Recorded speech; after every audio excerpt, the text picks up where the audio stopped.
All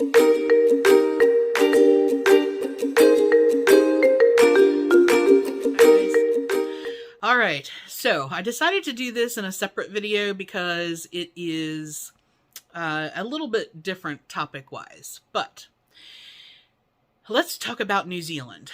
Now, if you are new to me here, basically I lived in New Zealand for almost 15 years, and I moved back stateside in 2010, and I have been dying to go back to New Zealand since I came here.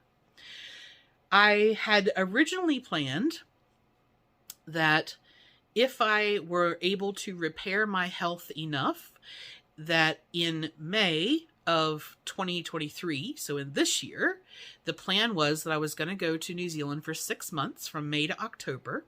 I was going to see if living there made a difference to my health, because it's a completely different, not only climate, but the food in terms of preservatives and fillers and additives and things like that is very, very different. And New Zealand being 2 small islands, you know, you can get fresh seafood, fresh produce all the time. So that was my original plan. Well, and this was my plan in 2021. I was like, I'm going to give myself until May of 2023 to get okay enough to do that. All right, well, we've just wrapped 2022, and I am not in any shape to do that. My blood pressure is still bad. My heart rate issues are still bad. My sensitivity to things is, you know, about where it was. It's about the same. But there have been additional issues which have come up, cardiac issues and things like that, that I have gotten to the point this year where at some points I'm using a cane, and during really bad points I have a walker. And so I'm thinking, so when this sort of started getting bad, I decided to push it out to 2024. And I was like, yep, May 2024, that's the plan. I'll give myself another year to do it. But I've come to a couple of realizations. So the first thing is the sheer cost of living in New Zealand since I left has basically like tripled. It is insane. I would have to take on another 40-hour-a-week job there, in addition to continuing to do my job I do now, which I can do remotely. I would have to do both in order to afford to live there for any extended period of time. So I looked into everything from Airbnbs to short-term rentals. Most places have a year lease rental unless you're doing something very specific, but it's just like, and I looked all over the country. I was like, okay, well, I don't like cities. I didn't want to live somewhere, you know, huge. And then I was like, okay, so let me look outside of that. That's fine, except that there's no public transportation. So I would have to rent or buy a car. And so I started looking into that. And I was like, okay, well, maybe it's cheaper to just like do an RV and then like have the living and the ticket. I can't drive an RV. What in the world am I thinking? If y'all know, the last time I tried to drive to Beckley, which is an hour from me, an hour north of me, I was basically hyperventilating by the time I got there. My anxiety around driving. So I didn't drive until I was 30, because I was hit by a drunk driver, and I just couldn't get past the unsafe other drivers. Like, I don't worry about my driving. I drive like a nana. I drive the speed limit on cruise control. I'm not going to drive 80 in a 55. It's not going to happen. But I've been pushed off the road by big semis. I've been, you know, people doing whatever on their phone and running up your tailpipe and just stopping short. And I drive like this. And by the time I get to where I'm getting, I am so tense that the last time I tried to drive by myself, I just ended up in tears sitting in the parking lot thinking, oh God, I have to drive home. And I actually went home, not on the interstate. I added an extra 25 minutes to my trip by going through the back roads so I didn't have to deal with that anymore. So whatever made me think that I could then control or learn to drive an RV, or I was thinking about a schoolie, you know, the little school buses that you convert. I can't drive that either. I need to be realistic about this.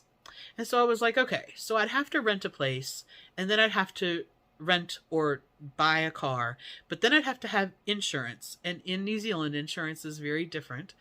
And then if I got an Airbnb, the power and water would be included, but to work remotely, I'd still have to have internet, which is fine, but you know, it's just another bill to consider. And then my cell phone, to keep my phone or service over there, I'd have to pay some stupid roaming charges. And then I was like, okay, so I have to buy another phone and get another phone plan. And just the cost of basic items is very different. So I thought, okay, so there's the cost part, but let's assume that I could work out the cost part. Then we have to look at the reality of my ability.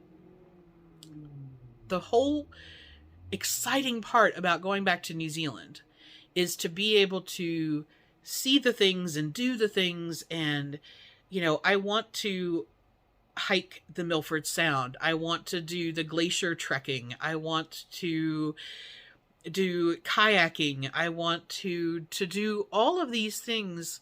And even just a basic walking the beaches right now at my current health is completely improbable. I could do it, but I would be miserable.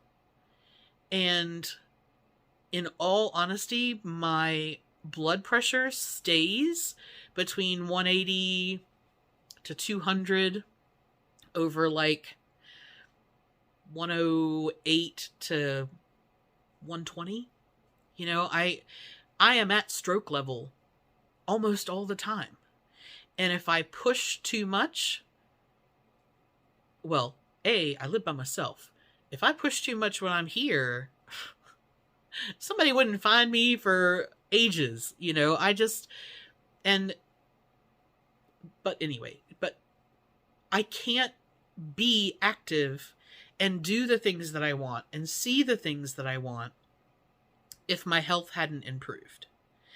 So in terms of like getting around, I thought, okay, well, you know what? You can take the bus, like the Silver Sneakers bus, the little bingo ladies. You can take a bus, you can take a train. And yes, I can. But then when I get to where I'm going, I still can't do the things that I want to do. And I keep thinking, maybe next year it'll be better. Maybe next year it'll be better. But this difficulty started in 2017, and at 2022, I'm worse off than I was. It's not getting better. And I don't think it's going to get better this year. There are certain aspects that I'm going to bust my hump to make sure are better. But in terms of like feeling like I could comfortably go over there and make it worth spending that amount of time and that amount of money and doing all the things that I want to do, I don't think so. And that's not me being pessimistic. That's me trying to be realistic. Now, if something magically changes and this is not the case and I suddenly am able to do so much more and take back my physical life, then New Zealand will definitely be the first thing to go back on the cards. But right now, I have decided that I'm taking that out of the equation. It makes me very sad and somewhat miserable to think about not being able to do that and to kind of recognize how restricted I am. And I have fantastic friends in New Zealand, but the reality is that they have jobs and they have lives and they can't drop what they're doing to come hang out with me for 6 months. That'd be awesome.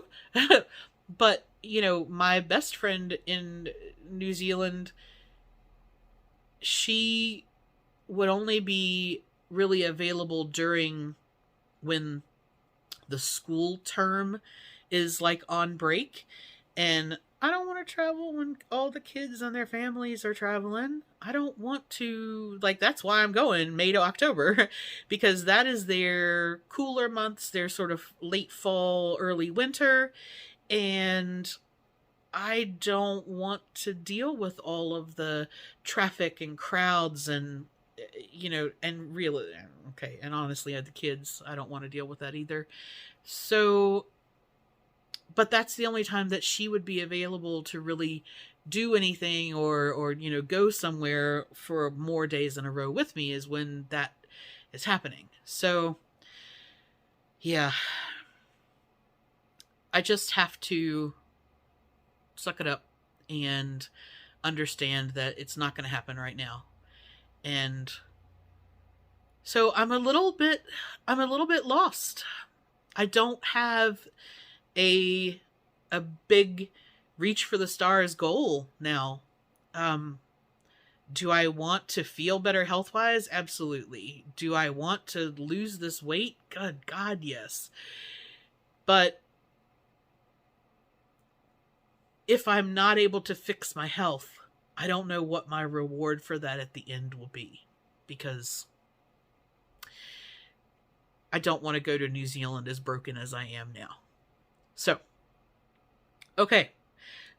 So yes, so that is that's the New Zealand update. I will love it from afar for at least the foreseeable future.